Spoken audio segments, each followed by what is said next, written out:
సహోదరి సహోదరులారా, ప్రభువైన యేసుక్రీస్తు నామములో హృదయపూర్వక వందనాలండి. ముందుగా ఇంత మంచి సమయాన్ని ఇచ్చిన తండ్రి అయిన దేవునికి ప్రభువైన క్రీస్తు ద్వారా కృతజ్ఞతాస్తుతులు చెల్లిస్తున్నానండి. అందరూ బాగున్నారండి. వాక్యం చదువుకున్న తర్వాత ప్రార్థన చేసుకుని అప్పుడు పాఠంలో వెళ్ళామండి. యోహాను గారు రాసిన సువార్త, యోహాను గారు రాసిన సువార్త 8వ అధ్యాయం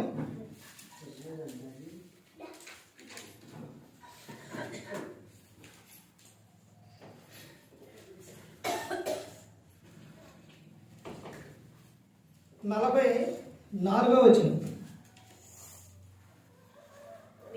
మీరు మీ తండ్రి యొక్క అపవాది సంబంధులు, మీ తండ్రి దురాశలు నెరవేర్చుకోరుచున్నారు.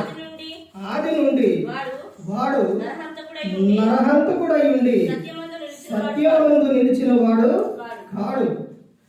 వారి యందు సత్యమే లేదు. వాడు అబద్ధమాడినప్పుడు తన స్వభావం అనుసరించియే మాట్లాడు. వాడు అబద్ధికుడను అబద్ధములకు జనకుడనై ఉన్నాడు. నేను సత్యమనే చెప్పుచున్నాను కనుక మీరు నన్ను నమ్మరు. నా యందు పాపం ఉన్నదని మీలో ఎవడు స్థాపించును? నేను సత్యము చెప్పుచున్న ఎడల మీరెందుకు నన్ను నమ్మరు? ప్రార్థన చేస్తున్నారు. పరలోకమందున్న మా తండ్రి, పరిశుద్ధ ప్రేమ గల తండ్రి, గొప్ప తండ్రి, యెహోవా తండ్రి, అయ్యా మీ ప్రియకుమారుడు యేసుక్రీస్తు ప్రభువు ద్వారా కృతజ్ఞతాస్తుతులు చెల్లిస్తున్నాము నాయన. ఆరాధన క్రమంతట్లో మీరు నడిపించండి ఆయన. వాక్యం బోధించండగా ఈ లోక సంబంధమైన జ్ఞానంతో కాకుండా మీ జ్ఞానంతో మాట్లాడే భాగ్యం దయచేస్తారని మా ప్రభువైన యేసుక్రీస్తు నామమున వేడుకుంటున్నాం తండ్రి, ఆమేన్. ప్రభు యేసుక్రీస్తు నామములో హృదయపూర్వక వందనాలండి.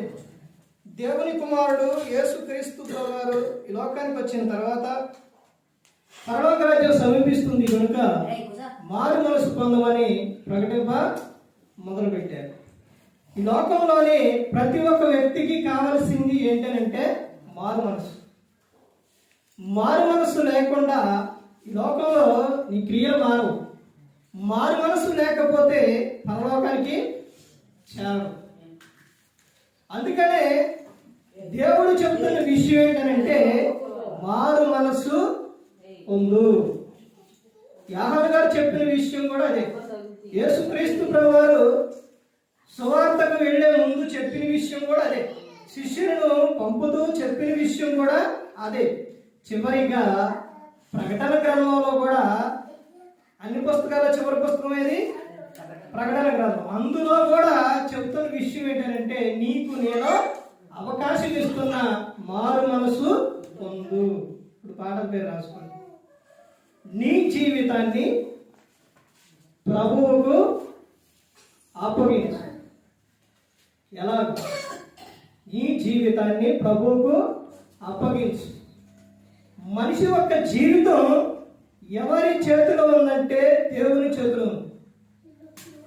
మనిషి యొక్క జీవితాన్ని ఎవరు గొప్ప చెప్పాలి అని అంటే దేవుని గొప్ప చెప్పాలి. ప్రతి ఒక్క విషయంలో కూడా మనిషి ఎవరి మీద ఆధారపడాలంటే దేవుని మీద ఆధారపడాలి. ఎవరికి నీ మధ్య అవకాశం ఇవ్వాలి అంటే దేవునికి ఇవ్వాలి. దేవునికి తప్ప నువ్వు ఇంకా దేనికైనా ఎవరికి అవకాశం ఇస్తే జీవితం అనేది ఆనందంగా సంతోషంగా ఉండదు. ఆదాము హవ్వ వారిద్దరి జీవితాల్లో చూస్తే మొదటిగా దేవుడు వారికి ఏం చెప్పారనంటే, ఇదిగో ఈ చెట్టు పండ్లన్నీ కూడా తినుండి కానీ ఒక చెట్టు పండు మాత్రం తినొద్దు అని చెప్పారు. ఆ తర్వాత దేవుడు వచ్చినప్పుడు, దేవుడు వారి మధ్య ఉన్నప్పుడు, దేవుడు వారితో పాటు ఉన్నప్పుడు, వాడు దేవునితో పాటు ఉన్నప్పుడు వారి జీవితం ఎలా ఉందంటే ఆనందంగా సంతోషంగా ఉంది. ఎప్పుడైతే అపవాదికి అవకాశం ఇచ్చారో వారి జీవితంలో మొదలైన ఏంటి? కష్టాలు. మొదట ఎలా ఉంది? ఆనందంగా ఉంది. తర్వాత జీవితం ఏమైపోయింది? కష్టాలైపోయింది. మొదటిగా వాడు చూపించేది ఎలా ఉంటుందనంటే, అపవాది చూపించేది ఎలా ఉంటుందనంటే ఆనందంగా సంతోషంగా ఉంటుంది. తర్వాత ముందుగా వెడుతున్న కాలంలో ఏమవుతుందనంటే ఆనందం పోతుంది. మన జీవితాన్ని దేవుని గొప్ప చెప్పాలి. ప్రభువా, ఇదిగో నువ్వు నన్ను కలుగు చేసావు. ఆయన కలుగు చేసిన విధానం చూస్తే ఆశ్చర్యం కలిగిద్దంట. ఆశ్చర్యం, ఎలాంటి ఆశ్చర్యం కలిగిద్దంటే ఈ పైన శరీరం ఇది గన లేకపోతే లోపల అవయవాలను చూడలేరు. అర్థమైందండి? ఈ ప్రతి ఒక్కడి కూడా దేవుడు కలుగు చేసిన ఈ విధానాన్ని, దేవుడు మనిషిని ఎలాగైతే చేశారో, ఎలాగైతే కాపాడుతున్నారో, ఎలాగైతే పోషిస్తున్నారో ఇవన్నీ నీవు గుర్తు పెట్టుకొని నువ్వేం చేయాలంటే నీ జీవితాన్ని ప్రభువుకు అప్పగించాలి. ఇక్కడ చెబుతున్న సందర్భం చూడండి. యేసుక్రీస్తు ప్రభువారు యోహాను గారు రాసిన సువార్త 8వ అధ్యాయం, యోహాను గారు రాసిన సువార్త 8వ అధ్యాయం 42 నుంచి రండి. యేసు వారితో ఇట్లనెను, దేవుడు మీ తండ్రి అయిన యెడల మీరు నన్ను ప్రేమింతు. నేను దేవుని యొద్ద నుండి బయలుదేరి వచ్చి ఉన్నాను, నా అంతటా నేనే వచ్చి ఉండలేదు, ఆయన నన్ను పంపెను. ఎవరు పంపారు? యేసుక్రీస్తు ప్రభువారిని తండ్రి అయిన దేవుడు పంపించాడు. ఈ యోహాను గారు రాసిన సువార్తలోని ఎక్కువగా తండ్రి గురించే యేసుక్రీస్తు ప్రభు చెబుతారు. తండ్రి పంపించినప్పుడు యేసుక్రీస్తు ప్రభువారు ఈ లోకానికి వచ్చినప్పుడు ఆయన చెబుతున్న విషయం ఏంటంటే, నేను ఎందుకు వచ్చానంటే నా తండ్రి ఇష్టంలో నెరవేర్చుతాను. యేసుక్రీస్తు ప్రభువారు తండ్రి ఎలాగైతే ఇదిగో ఇలా చేయని చెప్పారో అలాగే చేశారు, అలాగే ఉన్నారు. నా ఇష్టాన్ని నెరవేర్చుకుంటకు నేను రాలేదు భూమి మీదకి, నా తండ్రి ఇష్టాన్ని నెరవేర్చడానికి వచ్చాను. నేను నా అంతటా నేను మాట్లాడలేదు. నా తండ్రి ఏదైతే మాట్లాడమన్నారో, ఏదైతే చెబుతున్నారో, చెప్పమన్నారో అదే నేను ఇక్కడ చెబుతున్నానని యేసుక్రీస్తు ప్రభువు చెబుతున్నారు. తర్వాత ఆయన ఇంకా ఏమని చెప్తున్నారో చూడండి. మీరేలా నా మాటలు గ్రహింపకున్నారు? ఆయన మాటలు గ్రహింపాలి, ఆయన మాటలు వినాలి. ఆయన మాటలో జీవం ఉంది, ఆయన మాటలో సత్యం ఉంది. యేసుక్రీస్తు ప్రభువు మాటలు అంగీకరించిన వారి జీవితంలో ఆనందం, సంతోషం ఉంటుంది. తర్వాత ఇంకేమో చెప్తున్నారు, మీరు నా బోధ వినలేకుండా వలనే కదా. ఆయన బోధ వినకుండా ఉండడం వలనే ఈ రోజున మనిషి ఏమైపోతారు. అక్కడ చెప్తున్న సందర్భం కూడా అదే. ఏమైపోతున్నారు అని అంటే అపవాది మాటలు వింటున్నారు. యేసుక్రీస్తు ప్రభువారి మాటలు నీలో ఉంటే ఆ మాటల్లో ప్రకారంగా అలా జీవిస్తారు. ఆ తర్వాత ఏమని చెప్తున్నారు, మీరు మీ తండ్రి యొక్క అపవాది సంబంధులు, మీ తండ్రి దురాశలు నెరవేర్చుకోరుచున్నారు. ఆది నుండి వాడు నరహంతకుడై ఉండి సత్యమందు నిలిచిన వాడు ఆడు. అపవాది ఎవరనంటే నరహంతకుడు. ఆదిలోనే జరిగిన విషయం ఏంటంటే కయ్యోను, హేబేలు వీళ్ళిద్దరూ అర్పణ అర్పించినప్పుడు, ఇప్పుడు హేబేలు అర్పణ దేవుడు అంగీకరించాడు, కయ్యోను అర్పణ అంగీకరించలేదు. ఇప్పుడు మామూలుగానైతే దేవుని యందు ఉన్నవారైతే కయ్యోను వెళ్ళి ఏమని అడుగుతురు, తమ్ముడు ఎందుకు నా అర్పణ అంగీకరించట్లేదు, అసలు ఏంటి కారణం అని అడుగుతాడు. కానీ కయ్యోనులోని ఏం పుట్టించిన అపవాది? దురాశ, ఆశ.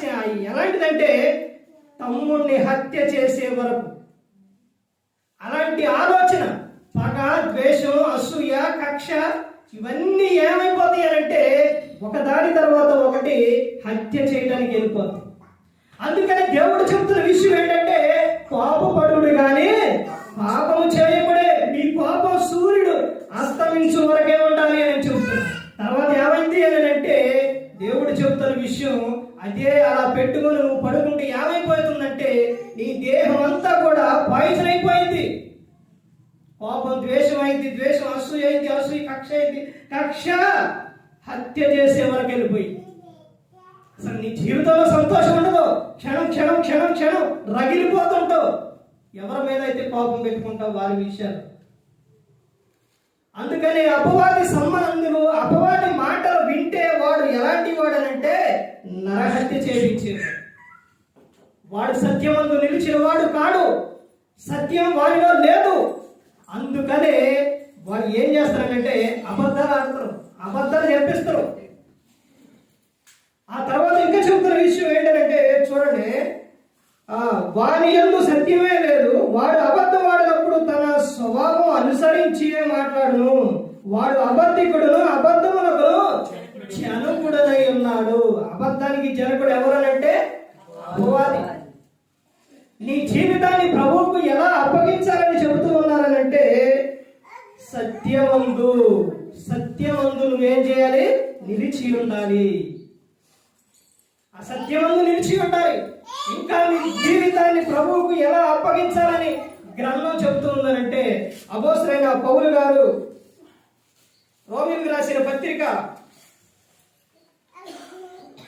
అపోస్తలుడైన పౌలు గారు రోమీయులకు రాసిన పత్రిక 12వ అధ్యాయం 1వ వచనం నుంచి,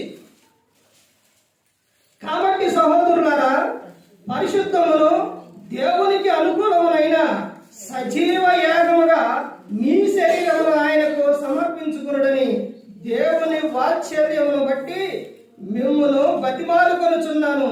ఇట్టి సేవ మీకు యుక్తమై ఉన్నది. ఇట్టి సేవ మీకు యుక్తమై ఉన్నది.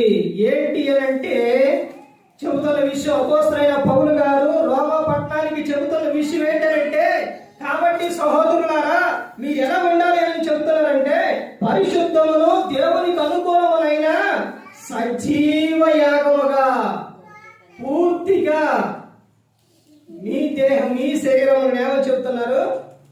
ఆయనకు సమర్పించుకున్నదని దేవుని వాత్సల్యమును బట్టి మిమ్మల్ని బతిమాలుకొనుచున్నాను. మీ జీవితాన్ని ప్రభువుకు అప్పగించాలి. ఎలా అప్పగించాలని చెబుతున్నారనంటే సజీవ యాగముగా. సగం సంఘం సగం లోకం అన్నట్టు ఉండకూడదు. ఉంటే నువ్వు చల్లగైనా ఉండు, వెచ్చగైనా ఉండు. నువ్వు వెచ్చని స్థితిలో ఉంటే నా నోటి నుండి ఉమ్మేస్తానని చెబుతున్నావు. తర్వాత చెబుతున్న విషయం 2వ వచనంలో చూడండి, మీరు ఈ లోక మర్యాదలు అనుసరింపగా ఉత్తమమును అనుకూలమును సంపూర్ణమైన దేవుని చిత్తం మీద పరీక్షించి తెలుసుకున్నట్లు మీ మనసు మారి నూతన ఉండటం వలన రూపాంతరము పొందుడి. మీరు లోక మర్యాదను అనుసరింపకూడదు. ఇప్పుడు ఒకసారి మీకు ఒక విషయం చెప్తాను. ఏంటంటే తండ్రి అయిన దేవుడు ఆదిలోని అబ్రహాం గారికి అప్పుడు పిల్లలు లేనప్పుడు తర్వాత పిల్లలు ఇస్తానని చెప్పినప్పుడు ఇస్సాకుని ఇచ్చారు. అబ్రహాం గారికి కుమారుణ్ణి ఇచ్చారు. ఇచ్చిన తర్వాత ఇప్పుడు అబ్రహాం గారి కుమారుణ్ణి ఇస్సాకుని దేవుడు ఏం చేయమన్నారు? బలి ఇవ్వమన్నారు. అలాగే తీసుకెళ్ళారు. ఇప్పుడు అదే విషయం వచ్చేసి ఈ రోజున ఎవరైనా కానీ బాబునైనా బాబనైనా పిల్లల్ని ఇలా దేవునికి ఇవ్వండి, బలి ఇవ్వండి అని ఇలా ఇవ్వండి అని అంటే ఏ సందర్భం చెబుతారు? ఏమని చెబుతారు? ఇది నేను ఎందుకు చెబుతున్నానంటే ఒక విషయం ఎందుకనంటే ఇప్పుడు ఈ రోజున ప్రతి ఒక్కరు కూడా ఎలా చేస్తున్నారనంటే పారంపర్య ఆచారాలు చేస్తూ ఉన్నారు. ఇవి ఎప్పటి నుంచి వచ్చి ఏం చెబుతారు? ఎప్పటి నుంచి? మా తాత ముత్తాతల కాడి నుంచి ఉన్నాయండి అని అంటారు. ఇప్పుడు మన అబ్రహాం గారు ఆ రోజున భరించారు కదా, ఇప్పుడు నిన్ను మీ పిల్లలు ఇవ్వమంటే ఏమని చెప్తారు? మీరు ఏమని చెప్తారు తెలుసండి? ప్రతి ఒక్కరు కూడా ఏమండి చెప్పేవాళ్ళే సేవకులు అంటారు. ఏమంటారంటే ఏమండి అది పితరుల యోగం అండి. అప్పుడు వ్యక్తిగతంగా చెప్పిండండి దేవుడు. అవి అబ్రహాం గారి మాత్రమే ఇవ్వమండు, మనలను కాదు. మరి ఆ రోజున వాడు చేశారు. వాళ్ళకు వాక్యం వాళ్ళకి ఎంత వాక్యం తెలియదు, కానీ ఈ రోజు నీకు వాక్యం తెలుసు. అయినప్పటికీ కూడా ఏం చేస్తూ ఉన్నారు? నీకు సత్యం తెలుసు, వాక్యం తెలుసు, అయినా కానీ ఏం చేస్తున్నారు? పారంపర్య ఆచారం. మన మీద ఒక అవసరం వచ్చేసరికి ఏమని చెబుతారు? అది వారికి సంబంధించిందండి, వాడు చేశారండి, దేవుడు వాళ్ళకి చెప్పారండి అని చెప్తారు. మరి నిన్ను పారంపర్య ఆచారం చేయమని దేవుడు చెప్పిండా? మరి ఎలా చెబుతున్నావు? మా తాత ముత్తాతలు చేశారు అని, వాడు చేశారని ఎలా చేస్తున్నారు? ఎలా చేస్తున్నారండి? ఇలా చేయటం వలన, పారంపర్య ఆచారాలు చేయటం వలన దేవుని వాక్యం ఏమవుతుందంట? నిరర్ధకమవుతుంది. ఇప్పుడు ఈ సందర్భం ఎందుకు చెప్పారంటే, మీరు ఈ లోక మర్యాదలో అనుసరింపకూడదు అని వాక్యం చెబుతుంది. ఇంకా ఎక్కడ ఏమని చెబుతున్నారంటే చూడండి, అనుసరింపక ఉత్తమములో అనుకూలములో సంపూర్ణమై ఉన్న దేవుని చిత్తమేదో పరీక్షించి తెలుసుకున్నట్లు మీ మనస్సు మారి నూతనమవటం వలన రూపాంతరం పొందాలి. ఎలా రూపాంతరం పొందాలి అంటే, గొంగల పురుగు ఎలాగైతే సీతాకోక చిలుక అవుతుందో అలాగే నీ జీవితం మారిపోవాలి. నువ్వు ఒకప్పుడు తాగావు, ఒకప్పుడు తిరిగావు, ఒకప్పుడు నీ ఇష్టానుసారంగా జీవించావు. ఇప్పుడు నీ జీవితం ఎలా ఉండాలి అంటే అద్భుతంగా ఉండాలి. ఏంటి మార్పు? ఏంటి జీవితం? ప్రభు దగ్గరకు వస్తే ఎలా ఉంటుందా అని ఎలా ఉండాలి? మాదిరిగా ఉండాలి. మారిపోవాలి నీ జీవితం. నిన్ను చూసి అనేకులు ఏమవాలో తెలుసండి, అనేకులు రావాలి, అనేకులు నీ గురించి దేవుని యొద్దకు వెళితే, యేసుక్రీస్తు ప్రభువు యొద్దకు వెళితే ఇలా మారిపోతుంది నీ జీవితం అని అనుకోవాలి. ఆ విధంగా నువ్వు మార్పు చెందాలి. అదే ఇక్కడ చెబుతున్న విషయం. మీ జీవితాన్ని ప్రభువుకి అప్పగించాలి అని అంటే ఎలా అప్పగించాలని చెబుతున్నారంటే, సజీవ యాగముగా సమర్పించాలి. తర్వాత ఇంకా మూడో విషయం చూడండి, అపోస్తలుడైన పౌలు గారు చెబుతున్న ఈ సందర్భాలన్నీ కూడా ఇంకా ముందుకెళ్తే చాలా విషయాలు ఉన్నాయి. అందులో ముందుగా చూడండి, అపోస్తల కార్యాలు 14వ అధ్యాయం 15వ వచనం చూడండి. అపోస్తలుడైన పౌలు గారు చెబుతున్న విషయం చూడండి. అయ్యలారా, మీరెందుకు ఇలాగ చేయించున్నారు? మేము కూడా మీ స్వభావం వంటి స్వభావం గల నరులమే. మీరు ఈ వ్యర్థమైన వాటిని విడిచిపెట్టి ఆకాశమును, భూమిని, సముద్రమును, వాటిలో ఉండు సమస్తమును సృజించిన జీవము గల దేవుని వైపు తిరగవలనని మీకు సువార్త ప్రకటించుచున్నాము. ఏం చేస్తున్నారంట? అసలు అక్కడ ఉన్నవాడు చేస్తున్న విధానం ఏంటి అని అంటే, వీళ్ళ ద్వారా అద్భుతం జరిగింది. ఎవరి ద్వారా? పౌలు సేన ద్వారా. అంటే ఇప్పుడు పౌలు గారిని ఇప్పుడు ఏం చేయాలిగా? దండేసి ఈతనే ఇక మా దేవుడు పై నుంచి వచ్చిండు, దోత అవి ఇవి అని చేయాలనుకుంటుంటే అపోస్తలుడైన పౌలు గారు చెబుతున్నారు, అయ్యా మాకు ఏమీ అవసరం లేదు, కానీ మేము కూడా ఎలాంటి వారో మీలాంటి నరులమే. అయితే మీరు చేయవలసిన పని ఒకటి ఉంది. ఇవి కాదు చేయాల్సింది. ఒక క్రైస్తవుడు చేయవలసిన విధానం ఏంటో అపోస్తలుడైన పౌలు గారు అక్కడ చెబుతున్న విషయం చూడండి. అంటే ఈ రోజున కూడా చేస్తున్న విషయం ఏంటంటే, మనం లోక సంబంధమైన విషయాలన్నిటికీ అప్పచెప్తాం, కానీ దేవుని విషయానికి వచ్చేసరికి మనం ప్రార్థన ఉండదు, వాక్యం ఉండదు, మంచి ప్రవర్తన కూడా ఉండదు. అలా ఉండకపోతే ఎలాగో నేను చెబుతాను. ఆయన చెబుతున్న సందర్భంలో వారికి చెబుతున్న విషయం ఏంటి? అయ్యలారా, మీరెందుకు ఇలాగ చేయించున్నారు? మేము కూడా మీ స్వభావం అంటే స్వభావం గల నరులమే.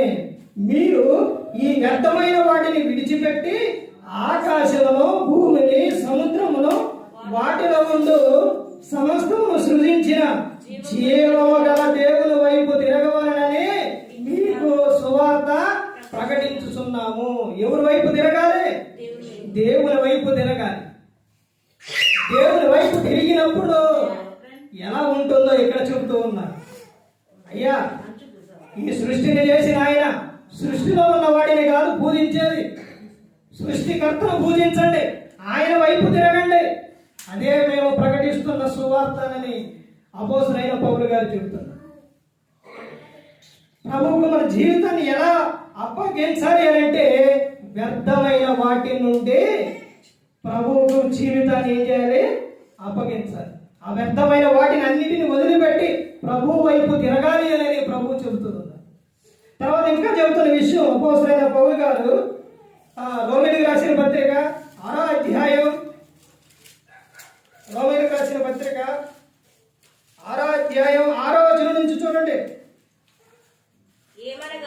ఏమనగా మనమికను పాపములకు దాసులము కాకుండుటకు పాప శరీరము నిరర్థకము గలట్లు మన ప్రాచీన స్వభావం ఆయనతో కూడా సిలువ వేయబడి ఎరుగుదము. అంటే ప్రాచీన స్వభావం అంటే పాతది, ఆయనతో పాటు ఏం చేశారు? సిలువ వేసేశారు. ఇక మరలా అది లేదు. ఇక ఇప్పుడు క్రీస్తు యేసు నందు ఉన్నవారు ఎవరు అంటే నూతన సృష్టి. ఇప్పుడు పాత అన్ని ఏమైపోయినాయి? గతించిపోయినాయి. నీలో పాత శరీరం లేదు, పాత స్వభావం లేదు, ఇక ఏదీ లేదు. ఇక నువ్వు నూతన సృష్టి. క్రీస్తు యేసు నందు ఉన్న వారికి ఏ శిక్ష విధి కూడా లేదు. ఇక ఆ తర్వాత ఇంకా ఆడే ఏమని చెప్తున్నారో చూస్తే, చనిపోయిన వాడు పాప విముక్తిని తీర్పు పొంది ఉన్నాడు.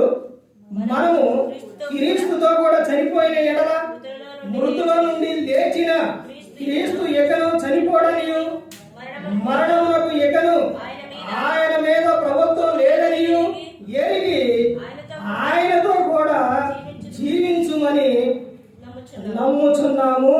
ఇక ఆయన మీద ఒక్కసారేనండి, ఒక్కసారి ఆయనను సిలువేసింది ఒక్కసారే. మరి ఇక ఆయన మీద ఏదైనా కానీ అధికారం ఒక్కసారి. రెండోసారి ఉందా? లేదు. ఇక రెండోసారి ఇక అధికారం లేదు. ఎలాగనంటే మోషే గారి సమయంలో జరిగిన విషయం. మోషే ఆ బండతో వాళ్ళకి నీరు కావాలి, ఇశ్రాయేలు ప్రజలకు ఏం కావాలి? నీరు కావాలి. అంటే ఆ బండతో మాట్లాడు అంటే మాట్లాడినప్పుడు ఏమొచ్చినాయి? నీళ్ళు వచ్చినాయి. తర్వాత రెండోసారి మరలా అడిగినప్పుడు దేవుణ్ణి అడిగినప్పుడు మోషే ఆ బండ వైపు చూసి మాట్లాడునంటే ఆయన చెప్పిన విషయాలు ఎందుకంటే ఆయన ఎందుకు పాలు తేనె ప్రవహించే దాంట్లోకి వెళ్ళలేకపోయింది అంటే ఆయన ఏం చేసిందంటే దేవుడు చెప్పిన తర్వాత ఆయన కొన్ని విషయాలు మోషే గారు చేస్తారు. ఏంటంటే ఒకటి 3 విషయాలు జరుగుతాయి అక్కడ. ఆ 3 విషయాల కారణం వలన ఆయన వెళ్ళలేకపోయింది. ఒకటి ఏంటంటే ఆ బండ వైపు చూసి ఆ కర్ర చూపించి మాట్లాడు అంటే ఏం చేసిండు? కొట్టాడు. క్రీస్తుని కొడితే ఊపుకుంటాడా? కుమారుని కొడితే ఊపుకుంటాడా? ఈ పిల్లలు ఉన్నారు, ఎవరన్నా వచ్చి ఆయనకి ఇలాగని చెప్పు అని అంటే అని మాకపోతే ఇలా మాట్లాడినట్లేదు, ఇలా చెప్పు అంటే నువ్వు వెళ్ళి ఆ పిల్లలు కొడితే తండ్రి ఊపుకుంటాడా? ఊపాడు. అర్థమవుతుందండి? అదే విషయం జరిగింది. ఎప్పుడైతే ఆ బండను కొట్టాడో తండ్రి అయిన దేవునికి కోపం వచ్చింది.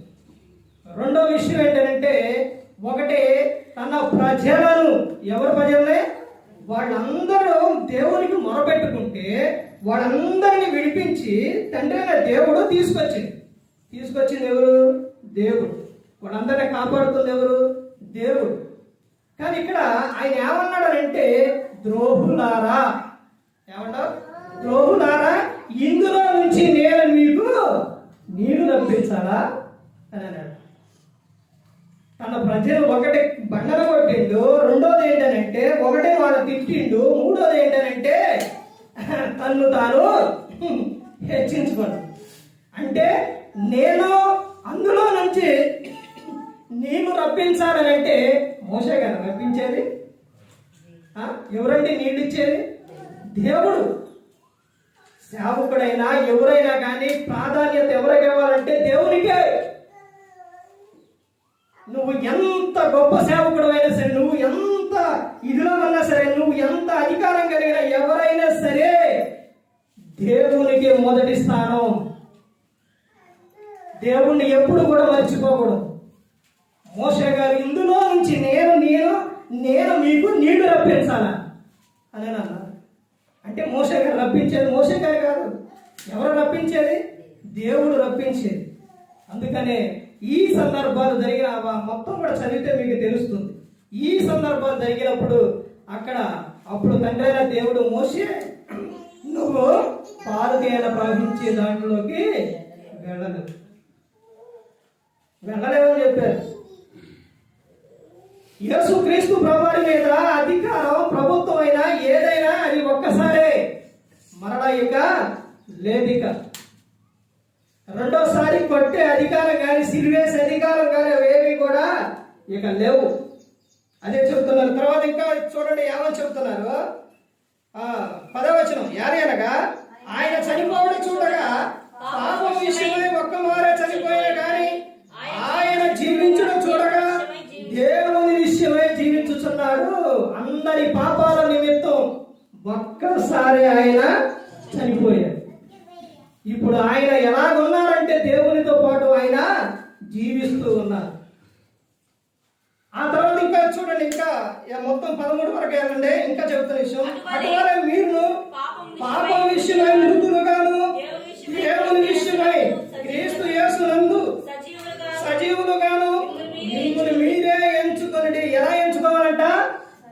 సజీవులుగా. సజీవులంటే బ్రతికి ఉన్నవారిగా.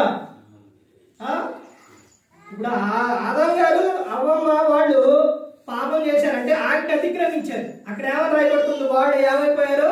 చనిపోయారు అని అంటుంది. అంటే శరీర ప్రకారంగా చనిపోయారా? చనిపోలేదు. ఆత్మ మూలంగా ఏమైపోయారు? ఆత్మీయంగా చనిపోయారు.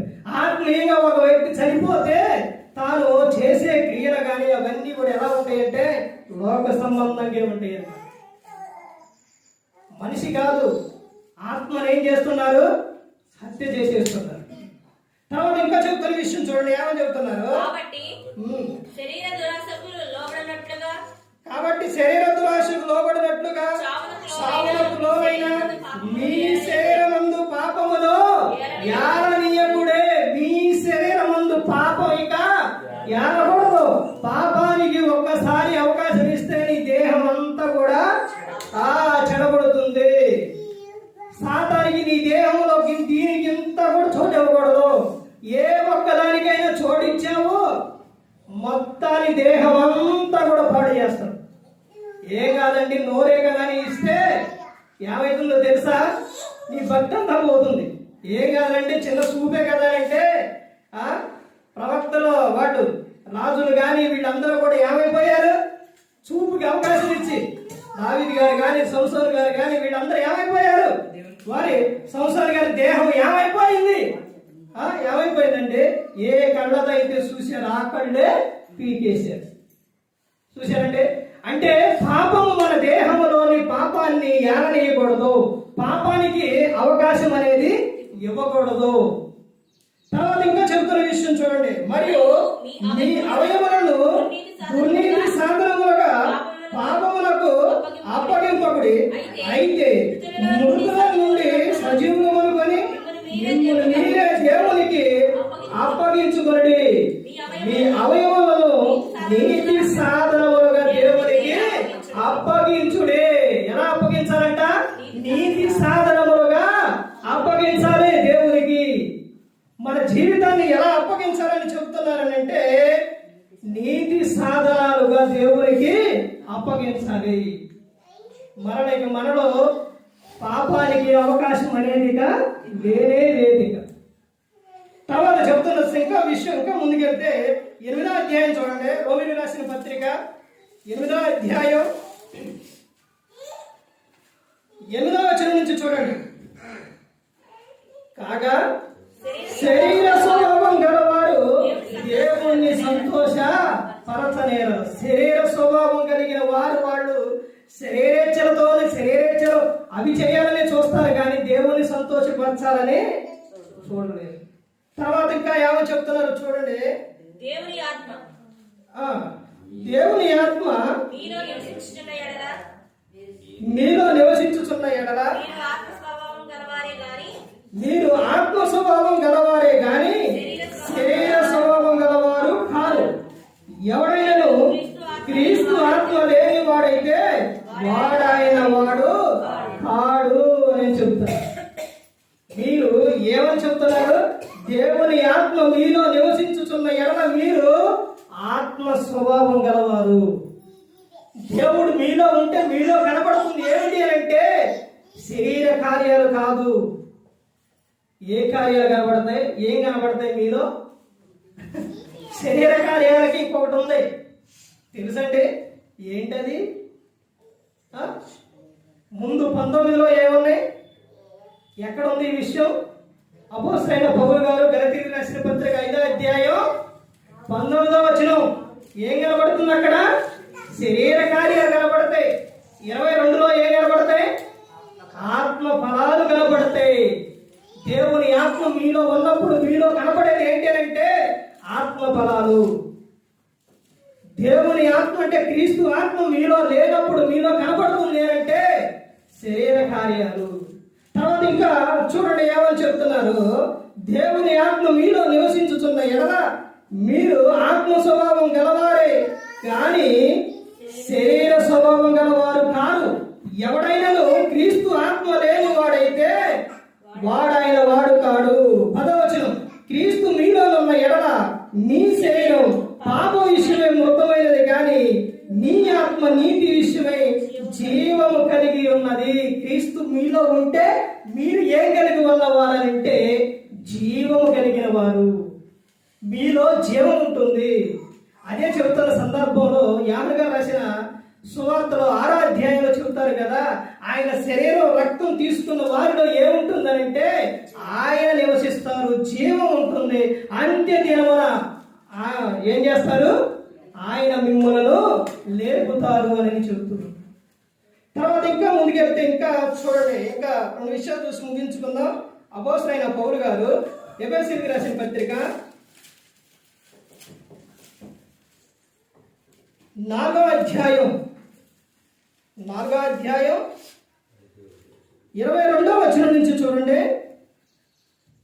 కావున మునుపటి ప్రవర్తన విషయంలోనైతే మోసకరమైన దురాశల వలన చెడిపోవు మీ ప్రాచీన స్వభావం వదులుకొని మీ చిత్త వృత్తి యందు నూతనపరచబడిన వారై నీతియు యథార్థమైన భక్తి గల వారై దేవుని పోలికగా సృష్టింపబడిన నవీన స్వభావం ధరించుకోవాలను.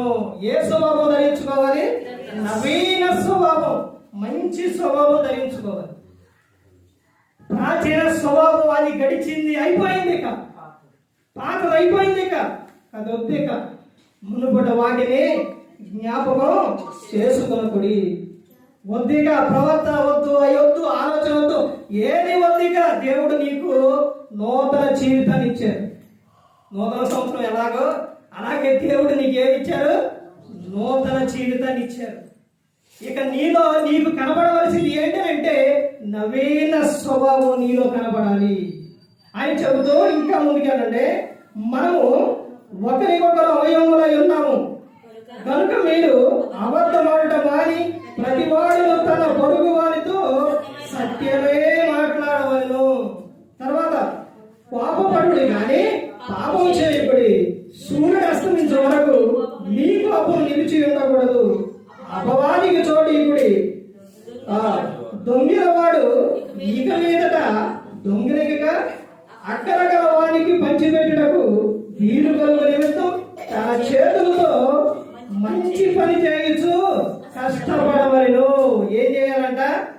మంచి పని చేయొచ్చు, కష్టపడాలి. కష్టపడే వారిని దేవుడు దీవిస్తాడండి, విడిచిపెట్టడు ఆయన. కష్టపడేవాడు చాలా మందిని కష్టం చేసిన పురుషుడైనా స్త్రీ అయినా వాడు ఏదన్నా ఒక పని చేసినా, గృహంలో పని చేసినా, బయట పని చేసినా అలసట ఉండిద్దిరే కానండి.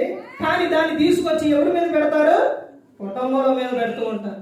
నేనే చేశాను, నేనే. ఎవరి కోసం చేస్తున్నావు? నీ కుటుంబం కోసం చేస్తాను, నీ కోసం చేస్తాను. దేవుడు ఒక బాధ్యత. అర్థమవుతుందండి? ఆ విషయం మీద చాలా మంది, చాలా కుటుంబాల్లో ఏంటంటే ఎంతవరకు వెళ్ళిపోతుంది. ఎలాగనంటే ఇప్పుడు పురుషుడు అంటే స్త్రీ అనేది నువ్వే చేస్తావా, నేను చేయట్లేదా అనేది. ఇప్పుడు స్త్రీ అందనుకో, నువ్వే చేస్తావా, నేను చేయట్లేదా. ఇంక వీళ్ళిద్దరు మంచిగా గొడవ మొదలైపోయింది అనమాట. అర్థమైందండి? కానీ దేవుడు చెబుతున్న విషయం ఏంటి? మంచి పని చేయొచ్చు, కష్టపడవలను అని చెబుతున్నాను. మీ కష్టాల జీవితాన్ని నేనేం చేస్తా, ఆశీర్వదిస్తాను అని చెబుతూ ఉన్నాను. తర్వాత ఇంకా చెబుతున్న సందర్భం అక్కడ ఇంకా ఏమని చెబుతున్నారో చూడండి. 29 వినువారికి మేలు కలిగినట్లు అవసరమును బట్టి క్షేమాభివృద్ధికరమైన అనుకూల వచనమే పలుకుడు గాని దుర్భాష ఏదైనా మీ నోట రానీకుడి. అక్కడ ఒక మాట ఉంది చూడండి. వినువారికి మేలు కలిగినట్లు అవసరమును బట్టి. ఏం బట్టి అంట? అవసరాన్ని బట్టి. ఎప్పుడు పడితే అప్పుడు కాదు, ఎట్ట పడితే అట్ట కాదు. కొంతమంది చూడండి మాట్లాడేస్తూనే ఉంటారు. ఏం చెబుతున్నారంటే అవసరాన్ని బట్టి క్షేమాభివృద్ధికరమైన మాటలే నీవు పలుకు. ఎలా అంత మాట్లాడితే, అస్తమానం మాట్లాడితే ఏమంటారండి?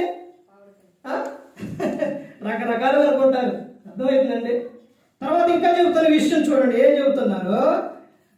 అనుకూల వచనమే పలుకుడు కానీ దుర్భాష ఏదైనాను మీ నోట రానియకుడి. 30వ వచనం.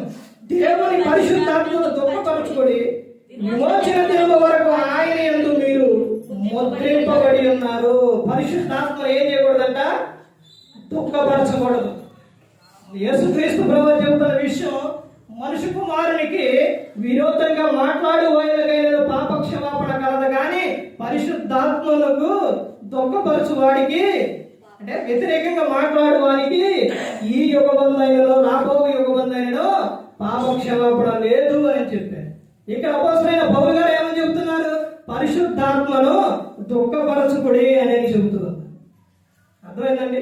పరిశుద్ధాత్ముడు మన మేలు కోరి ఆ విషయాలే చెబుతారు. మన జీవితం బాగుండాలని చెబుతారు. మనం ఎలా ఉండాలంటే క్రీస్తు స్వభావం మనలో రావాలని ఆయన చెబుతూ ఉంటారు. తర్వాత ఇంకా చెబుతున్న విషయం ఏంటో చూడండి. సమస్తమైన ద్వేషము, కోపము, క్రోధము, అల్లరి, దూషణ, సకలమైన దుష్టత్వం మీరు విసర్జించుడే. ఇవి మీలో ఉండకూడదు.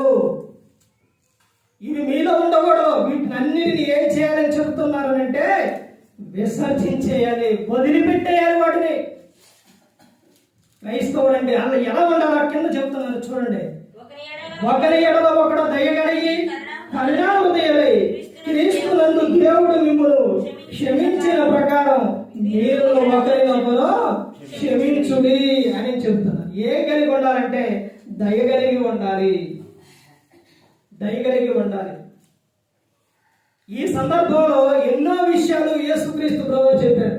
ఎలాంటి అంటే పేతురు గారు ఒక సందర్భంలో చెబుతూ, అయ్యా ఆయన వాక్యం చెప్పిన తర్వాత ఏమని చెప్పారు? పేతురు గారు రాసిన పత్రిక 3వ అధ్యాయంలో ఉంటుంది. ఆయన వస్తానయ్యా, మీరు ఎలా ఉండాలి? జాగ్రత్త కలిగి ఉండాలి. దేవుడు నమ్మదగిన వాడయ్యా, ఆయన మాటిస్తే ఆయన వస్తాను అని చెబితే వీళ్ళు అంటారు కదా, ఇని నవ్వాక దినాల్లో కూడా అంతే అన్నారు. ప్రకటన చేస్తే ఒక సందర్భంలో అయితే, అంటే మీకు అర్థం అవడానికి చెబుతున్నాను. 100 సంవత్సరాలు అనుకోండి, 100 సంవత్సరాలుగా 100 సంవత్సరాలు. ఇప్పుడు నోవాహు గారు, తర్వాత ఆయనతో పాటు ఉన్నవారు, ఆ తర్వాత వాళ్ళకి పెళ్ళయ్యి, తర్వాత వాళ్ళకి పిల్లలు పుట్టారు. ఇప్పుడు పిల్లలు పుట్టినప్పుడు ఒక ఆయన నుంచి వెళ్తా ఉంటే అప్పటికి కూడా నోవాహు గారు ఏం చేస్తాడో అర్థపడని చెబుతాడు. వాడు చేస్తూనే ఉన్నారు.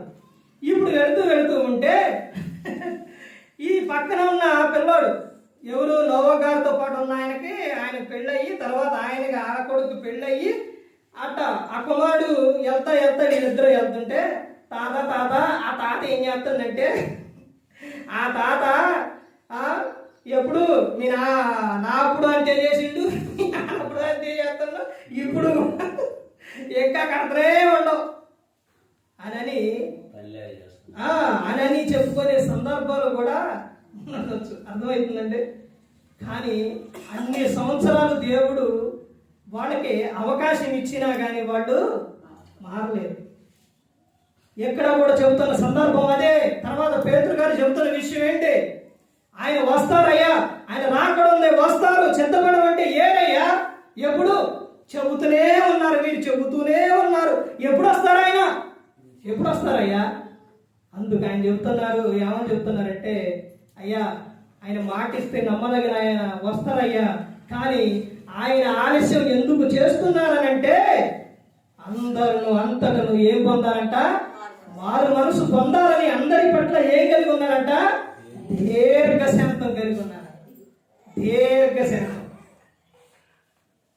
ఆయన ఇప్పుడే వస్తే గనా ఒకసారి ఆలోచించండి, మారని వారు, మార్పు లేని వారు ఎంత మంది నరకానికి వెళ్ళిపోతారు. ఒక విషయం ఏంటంటే, ఏదైనా ఒక సందర్భాల్లో బయట ఎన్నెన్నో యాక్సిడెంట్లు కానీ, ప్రమాదాలు కానీ ఇవన్నీ జరుగుతూ ఉన్నాయి. కరోనా సమయం కానీ ఇవన్నీ కూడా జరిగినప్పుడు క్రీస్తు నందు ఉన్నవారు వారు గన మరణిస్తే ఎక్కడికి వెళ్ళిపోతారు? పరలోకానికి చేరుతారు, ఆనందంగా వెళ్ళిపోతారు. కానీ ఆ తర్వాత ఎంత చెప్పినా కానీ వినకోకుండా వారి ఇష్టానుసారంగా ఉన్నవారు భయంకరమైన స్థితి, నరకానికి వెళ్ళిపోతారు. ఇక్కడ ఆయన చెబుతున్న విషయం ఏంటంటే, అందరి పట్ల మీరు కూడా ఏం కలిగి ఉండాలి? దయ కలిగి ఉండాలి. క్రీస్తే మాదిరి, అర్థమైందండి? క్రీస్తే మాదిరి మనకి ఆయన అడుగు జాడలో చూపించి ఆయన మనకు వెళ్ళారన్నమాట. ఇదిగో ఈ లోకంలో మీరు ఉండడానికి ఎంతకాలం అండి? దేవుడిచ్చిన ఆయుష్కాలం పూర్తి చేసుకొని వెళ్ళిపోవాలి. కానీ ఉన్నంత కాలంలోని నీ జీవితంలోనే నీ జీవితాన్ని ప్రభువుకి అప్పగించి నీలో చూపించవలసింది ఏమిటి అని చెప్తున్నారంటే, ప్రేమ చూపించాలి, దయ చూపించాలి అని ఆయన చెబుతున్నారు. చివరిగా చూడండి, చివరిగా చెబుతున్న విషయం పేతురు గారు రాసిన మొదటి పత్రిక, పేతురు గారు రాసిన మొదటి పత్రిక 3వ అధ్యాయం 1వ వచనం నుంచి చూడండి.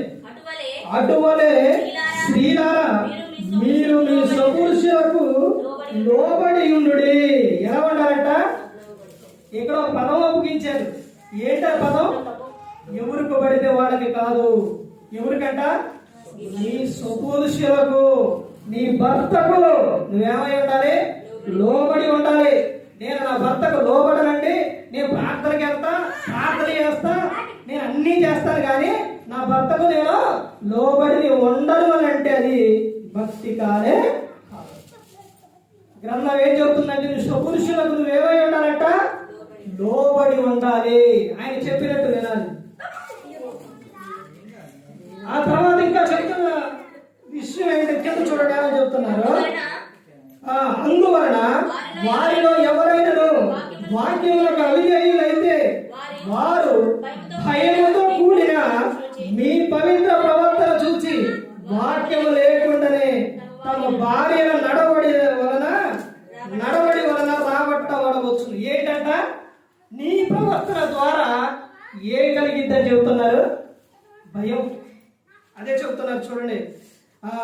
అందువలన వారిలో ఎవరైనా వాక్యములకు అవిధేయులైతే వారు భయముతో కూడిన మీ పవిత్ర ప్రవర్తన. ఎవరి గురించి చెబుతున్నారు ఇక్కడ? స్త్రీల గురించి చెబుతున్నారు. పేతురు గారు స్త్రీల గురించి చెబుతున్నారు. మీ ప్రవర్తన ఎలా ఉండాలి? పవిత్రమైన ప్రవర్తన కలిగి ఉండాలి. మంచి ప్రవర్తన కలిగి ఉండాలి. నువ్వు ప్రార్థన చేస్తూ, లేకపోతే వాక్యం చదువుతూ, ఇవన్నీ చేస్తూ నీవు నీ నోరు నీ ఇష్టానుసారంగా వదిలేస్తే ఈ భర్త మందిరానికి రాడు, మారడం. అర్థమవుతుందండి? అందుకని మీరు ఏం కలిగి ఉండాలని చెబుతున్నారంటే, ఆయనకు వాక్యము, ప్రార్థన ఇవన్నీ కూడా తెలియకపోతే దేన్ని చూసి రావచ్చంట? పవిత్ర ప్రవర్తన చూసి నువ్వు ఆయనలో రాబట్టబడవచ్చు అని చెప్తున్నారు. తర్వాత ఇంకా చెబుతున్న విషయం చూడండి, ఇంకా ఏం చెబుతున్నారు? జడలు అల్లుకొనటయు, బంగారు నగలు పెట్టుకొనటయు, వస్త్రములు ధరించుకొనటయు, వెలుపటి అలంకారం మీకు అలంకారముగా ఉండక సాధువైనట్టు మృదువైనట్టునైన గుణమును అక్షయ అలంకారము గల మీ హృదయపు అంతరంగ స్వభావం మీకు అలంకారంగా ఉండవలను, అది దేవుని దృష్టికి మిగుల విలువ గలది అని చెబుతున్నారు. మీ అంతరంగ స్వభావం ఎలా ఉండాలంట? అలంకారం ఎలా ఉండాలంట? అక్కడే చెబుతున్నారు చూడండి. వెలుపుట అలంకారం మీకు అలంకారంగా ఉండక సాధువైనట్టు మృదువైనట్టునైన గుణములు అక్షి అలంకారం గల మీ హృదయపు అంతరంగ స్వభావం మీకు అలంకారంగా ఉండాలి. నీ హృదయంలో ఉండాలి. అర్థమైందండి? నీ ఒక మంచి లక్షణం, మంచి గుణం, మంచి స్వభావం, ఇవన్నీ కూడా అవి ఎలాంటి అంటే అది దేవునికి ఇష్టమైంది. అలాంటి లక్షణం కలిగి ఉన్నప్పుడు కింద చూడండి ఏమని చెబుతున్నారు. అటువలే పూర్వము దేవుని ఆశ్రయించిన పరిశుద్ధ స్త్రీలను తమ స్వపురుషులకు లోబడి చేత తమను తాము అలంకరించుకొని తమ స్వపురుషులకు ఏమున్నారంట? లోబడి ఉన్నారు. మొదట్లో ఏమని చెప్పారు? లోబడి ఉండి అని చెప్పారు ఈ స్వపురుషులకు. తర్వాత ఎవరంట? పూర్వం ఉండిన స్త్రీలు కూడా ఎలా ఉన్నారు? లోబడి ఉన్నారు. తర్వాత ఇంకా ఏమని చెప్తున్నారు చూడండి. ఆ ప్రకారమే శారా అబ్రహామును యజమానుడని పిలుచుచు అతనికి లోబడి ఉండెను. వీరును యోగ్యముగా నడుచుకొనొచ్చు ఏ భయములకు ప్రజలకు ఉన్న ఎడల ఆమెకు పిల్లలగుదురు. శారా ఏమని పిలిచిందంట? నా యజమానుడా అని పిలిచింది. ఈ రోజు ఏమని పిలుస్తున్నారు? ఎవరి వాళ్ళే పరీక్షించుకోండి. అర్థమైందండి ఎలా పిలుస్తున్నారు? కానీ వాక్యం చెప్తున్న విషయం, ఒక విషయం ఏంటంటే మన గృహంలో ఎలాగైతే ఉంటామో బయట కూడా అదే వస్తుంది.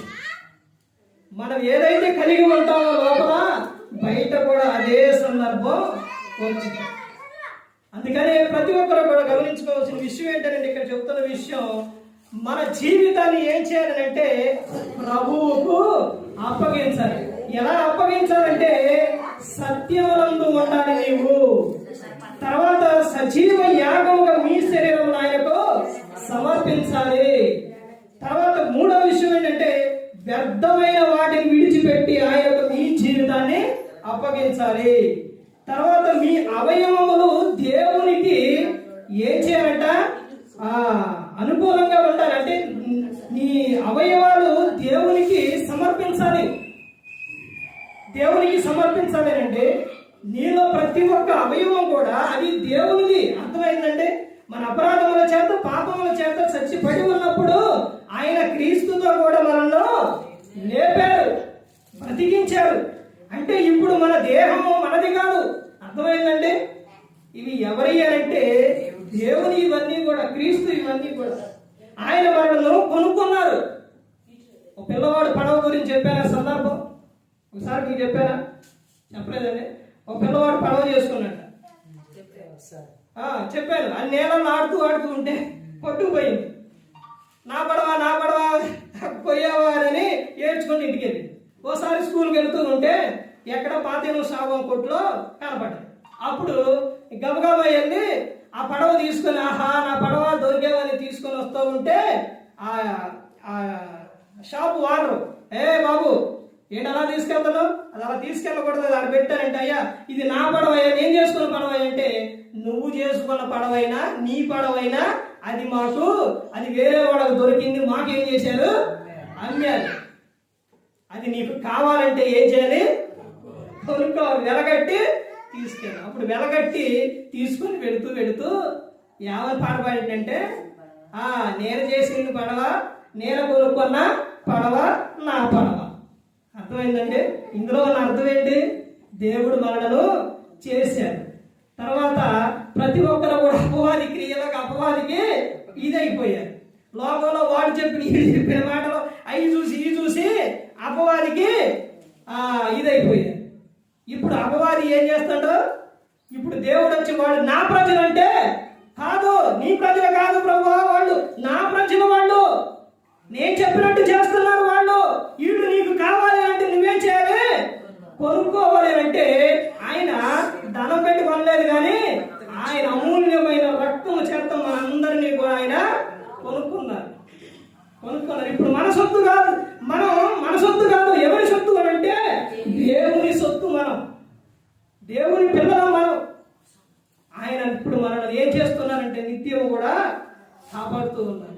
కొనుక్కున్నారు. మన అవయవాలు, ఈ అవయవాలన్నీ కూడా ఎవరి అంటే దేవునివి ఇవన్నీ కూడా. తర్వాత ఇంకా చెప్తున్న విషయం ఏంటంటే ఎలా అంటే ఆత్మ స్వభావం కలిగిన వారు దేవునిలో ఉన్నవారు. ఆయనకి ఎలా అప్పచెప్పాలంటే నువ్వు ఎవరు అంటే ఆత్మ స్వభావం కలవారు. తర్వాత దేవునికి నువ్వు ఎలా అప్పగించుకోవాలి అంటే నవీన స్వభావం కలిగి. తర్వాత స్త్రీ యొక్క స్వభావం ఎలా ఉండాలంటే అంతరంగ స్వభావం కలిగి ఉండాలి అని చెబుతున్నాను. అలంకారంగా ఉండాలి అని చెబుతున్నాను. అంటే పై అలంకరణ కాదు, అర్థమవుతుందంటే అది సందర్భాన్ని బట్టి వేసుకుంటారు, అది నేను కాదన్నా కానీ సందర్భాన్ని బట్టి రెడీ అవుతారు, సందర్భాన్ని బట్టి కానీ రెడీ అవుతారు, కానీ అది ఎక్కువ కాదు, తగు మాత్రమేనని చెబుతూ నీ అంతరంగ స్వభావం ఎలా ఉండాలంటే అలంకారంగా ఉండాలి అని చెబుతున్నాను. ఇవన్నీ కూడా ప్రతి ఒక్కటి కూడా గ్రంథం చదివితే మనకు అర్థమవుతుందండి. అందుకని ఏ ఒక్కరు కూడా నశించి నరకానికి వెళ్ళిపోకూడదని యేసుక్రీస్తు ప్రభువు ఈ లోకానికి వచ్చి మనందరి కోసం సిలువలో తన ప్రాణాన్ని పెట్టి ఉన్నాడు. మరి ఈ విధంగా నిలబెట్టి మాట్లాడించిన తండ్రి దేవునికి కృతజ్ఞత స్తుతులు చెల్లిస్తూ ఇంతవరకు శ్రద్ధగా ఉన్న మీకు ప్రభు పేట నా హృదయపూర్వక వందనాలు చెల్లిస్తూ మాటలు ముగిస్తాను. అందరికీ వందనాలు. మంచిదండి.